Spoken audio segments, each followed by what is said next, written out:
2023! This may be one of the best years in gaming ever. And it was a really good year for gaming. 2023 did not suck, for video games at least. Nor was it mid, somewhat below average, or even slightly above par. In fact, it wasn't good, it wasn't great, it wasn't even excellent. It was one of the best years in gaming history, and easily the best of the last decade. The year 2023 is regarded by many as the best year in gaming in the 2020s so far. Surfacers gushed all over games like the Resident Evil 4 remake, the Dead Space remake, Armored Core 6, and The Lies of P, amongst many others. Baldur's Gate 3 and Street Fighter 6 are still very relevant in the conversation today, and there is still a ton of user-created content coming out for these games on a daily basis, which is quite remarkable in a day and age when games go from being the best game ever made one week to the what now the next. 2023 was also a good year for those who dwell in the Dwarven Underground. Those of us who are mostly interested in RPGs were treated to some of the best indie games of the genre that have come out this decade so far, like Colony Ship, Moonring, Darkest Dungeon 2, and War Tales.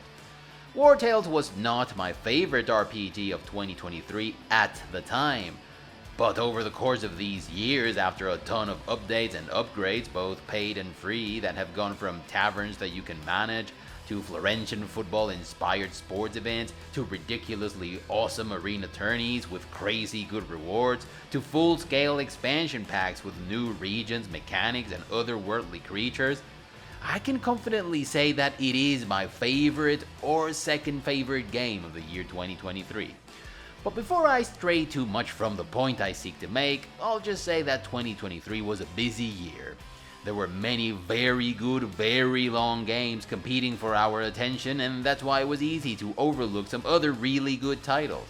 Games that weren't promoted as aggressively as some of the so-called top dogs, or that came out at a time in which we were neck deep in one of those 100-hour plus behemoths that I talked about. One such title is Showgunners, a game that I can best describe as a crossover between XCOM and The Running Man. And if that sounds awesome to you as a concept, then boy do I have good news for you, because it's every bit as good as it sounds.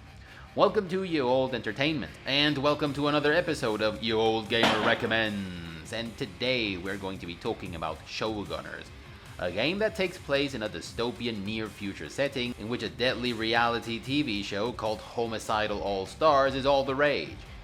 The show takes place in a series of partially abandoned areas of the city that have been bought, closed off, and repurposed as combat areas by the media giants who own the show. These areas are also filled to the brim with deadly traps, sadistic puzzles, and of course, a lot of cameras. And it's up to a group of contestants armed to the teeth with shotguns, assault rifles, and grenades to traverse these areas from beginning to end, sorting out all these obstacles, and to come out in one piece at the end of each episode. But they are not alone in this endeavor, you see. There's even a live audience to cheer them on, because, yeah, for some people it's not enough to watch the show on TV.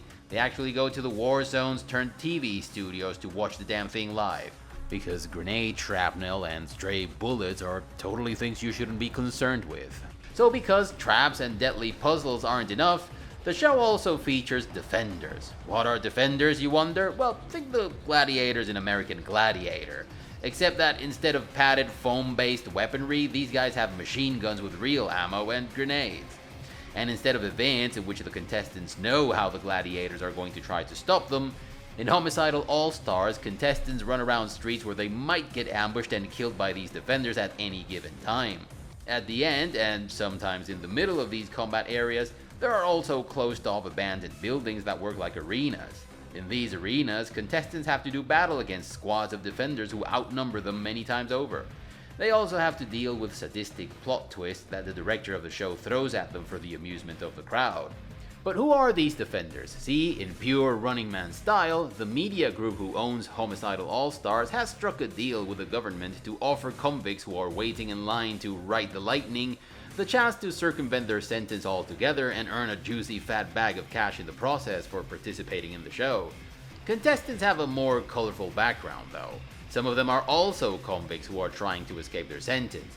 Many of them receive the Ben Richards treatment though, which means that their stories have been modified to make them more palatable to the show's audience, also known as they were framed for shit they didn't do.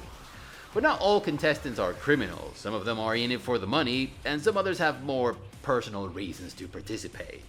One such contestant is Maria Martillo, who goes by the name Scarlet in the show. Scarlet makes it abundantly clear from the get-go that she's not in it for the money. In the interest of sparing you the spoilers, let's just say that she's more interested in giving the show's ratings a significant boost by giving the audience a show they won't soon forget. And though you play as Scarlet, you are not given any insight about her motivations from the get-go. You discover these things over the course of the game as you progress in the story, which I think is great. Over the course of the season, I guess, Scarlet meets other contestants who believe in the principle of strength in numbers, so she teams up with them for the rest of the show. But can she trust her new allies to stick together all the way through to the end? Or will any of them try to stab her in the back to claim the prize all to themselves? And I have to confess that I ended up liking some of these guys more than I thought I would. The very premise of the show makes their stories automatically interesting. After all, it's a show in which the only two options are to emerge victorious and earn a truckload of cash, or die. And that, in and of itself, implies pretty high stakes. But then each companion has his or her own reasons to participate in the show. And in some cases, they are pretty freaking good. I really have to give it to the devs and writers. The game strikes an interesting balance between gravitas and levity. On one hand, Scarlet and some of her companions, namely Tybalt and Marcus, are dead serious about their participation in the show. They really aren't fucking around.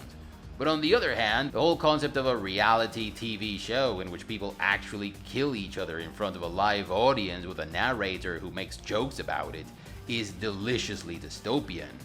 And the game finds a way to make fun about it without ever losing sight of just how disgusting these reality TV shows are in essence, and how they are the way they are because people watch them. It's one big cynical mockery that manages to stay consistent in tone. Not too somber and dark, but not farcical either, and I fucking loved it. Now, don't expect Dostoevsky levels of writing and character development here. There is a lot of cheese and cringe, but the story and the characters work just fine, and that's already more than I expected from this game. Scarlet and her companions are not interesting just because of who they are, but also because of what they are. Showgunners isn't exactly complex, and if you are looking for a game that ticks all the boxes of the XCOM experience, this game is probably not it. But the devs clearly wanted each character in the game to fulfill a role. The Warden and Marcus are clearly meant to be tanky, while Scarlet herself and Phantom, for example, are more about high damage. Each character has his or her own talent tree, and their talents, while not always spectacular, are clearly meant to make their characters more efficient at the role they are meant to play in the party. Most skills are nothing to write home about, if I'm honest with you. They increase either your damage output, your damage mitigation, or your range of action. But some characters, like Tybalt and the Warden, have skills that change the flow of the battle. Tybalt, for example, has a talent that allows him to project an image of himself onto an enemy, which might make other enemies attack him instead of your party members. He can also create holograms to take the heat off your party. There is not much of a build aspect to your character's skills. If you are thorough enough in your exploration, and if you complete every non-mandatory combat zone, and yes, there are a few of those, by the end of the game you will have unlocked all the skills, so it's just a matter of choosing which ones you want to unlock first. You also find new weapons over the course of the game. You acquire them by killing enemies or by purchasing them from the weapon shops that are scattered throughout the game's many battle zones and at the show's resting area where you go to at the end of each episode. The weapons you find are rarely flat out better than the ones you already have. They usually offer a substantial benefit, but they also come with heavy trade-offs, so you want to go for the ones that best suit your playstyle. Warden-specific weapons in particular can make quite the difference on how you play the character. In addition to weapons, you have trinkets. These trinkets offer a flat bonus of some type, and many of the ones you find are flat out better than the ones you already have. But later in the game, they become more tactical and you'll have to decide which one suits your playstyle better. You also have consumables like medkits, grenades, proximity mines, and other fun little thingies, and they can make a very big difference, especially in harder difficulty levels.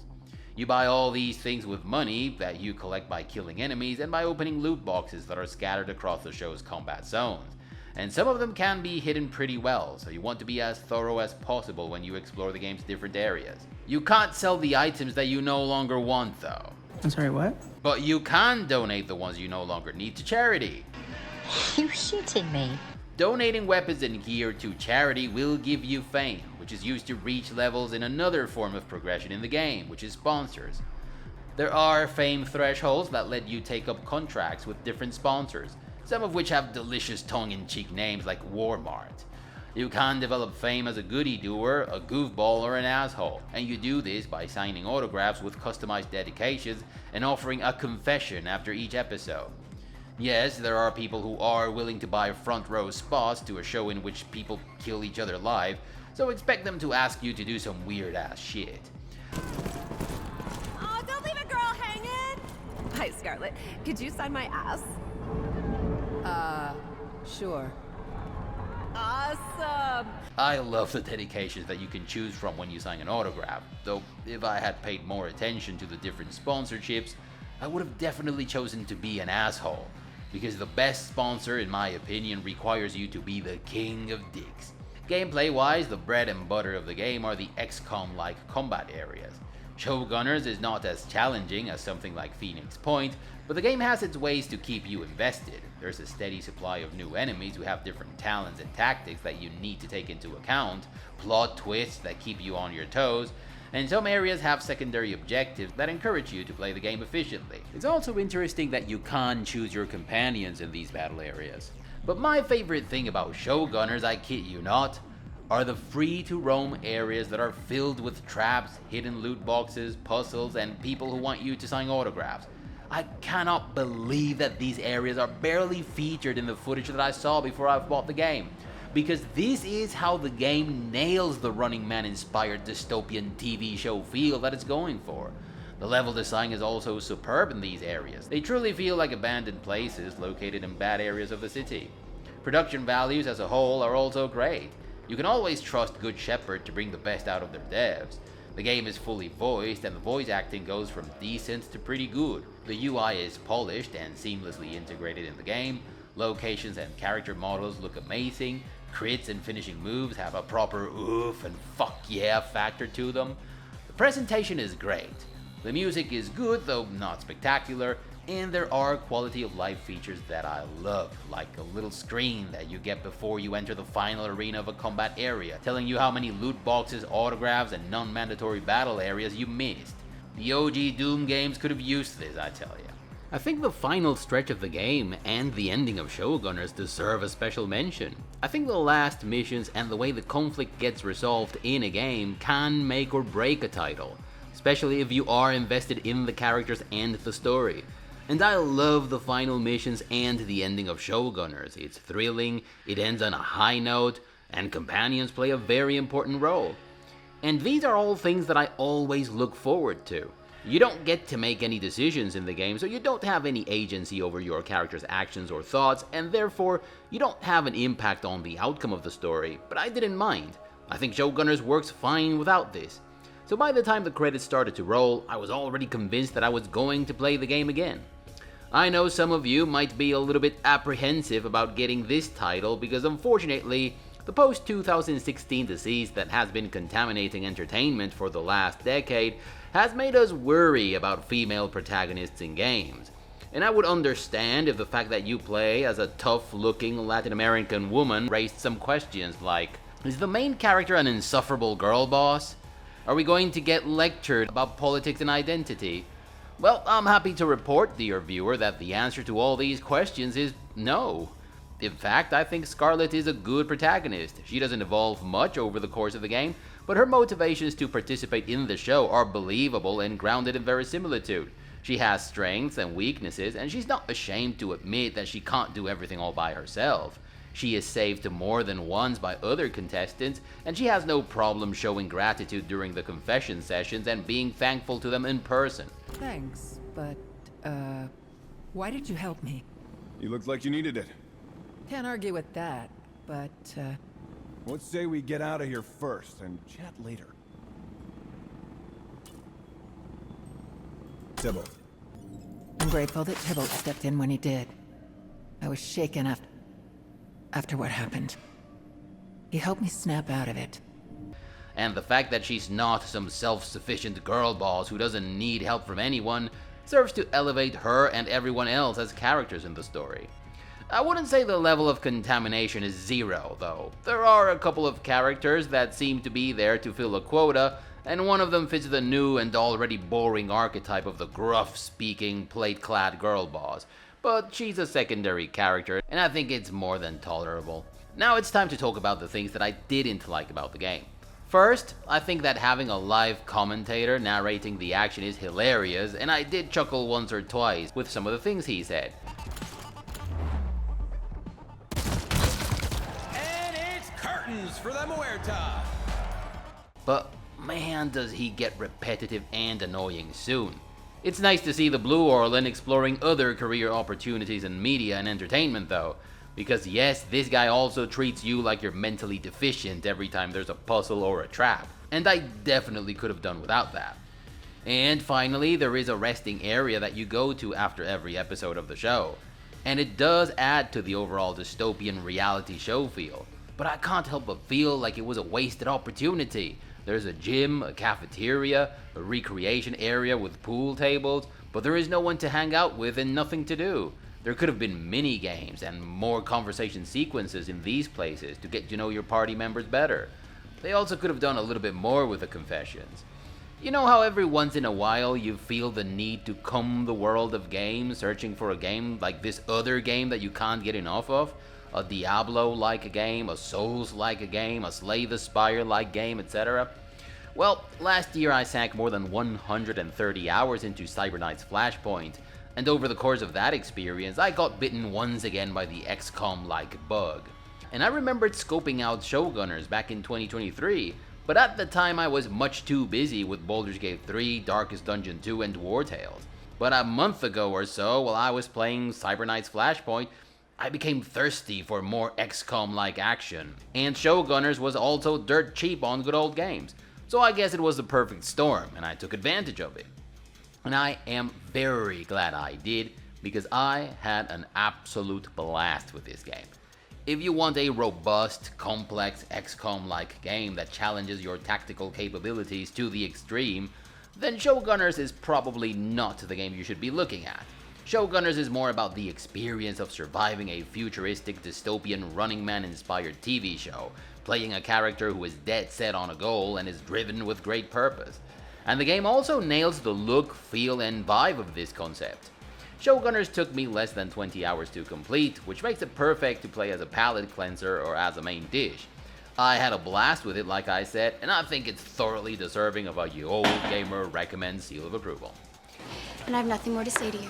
If you liked the video, give it a thumbs up. If you didn't, give it a thumbs up. If you like what you are seeing on the channel, please consider subscribing to keep the channel from dying and to avoid the usual YouTube shenanigans. Come check us out on Discord if you don't mind all the boomer talk that goes on there. I personally love it and wouldn't change it for anything. And share the video if you thought it was cool. Bye everyone. You're excused. You can go back to playing video games.